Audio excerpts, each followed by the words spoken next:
Disconcerting. Anong ibig sabihin yan? Pag-usapan natin yan sa video na ito. Disconcerting is an adjective, a word that describes something. And sa case na ito, kadalasan isang event, something na nag-trigger ng confusion or emotional disturbance sa isang bagay. Now, bakit ganon?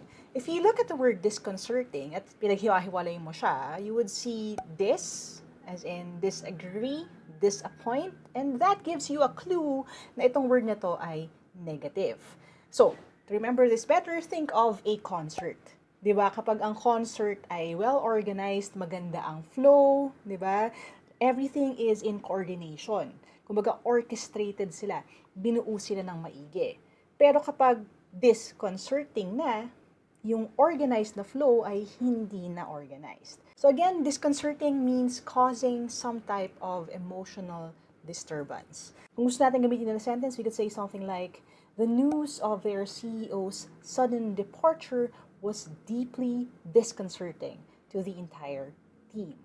Yung biglaan daw na pag-alis or pagkawala ng kanilang CEO ay nakakause ng negative na emotion doon sa buong team. 'Di ba? Kasi kung nawala yung CEO nyo, medyo maaligaga nga kayo or mag-aalala kayo, maguguluhan. Alright, that's today's word of the day. Para hindi nyo makalimutan, comment nyo sa baba and don't forget to follow me for more.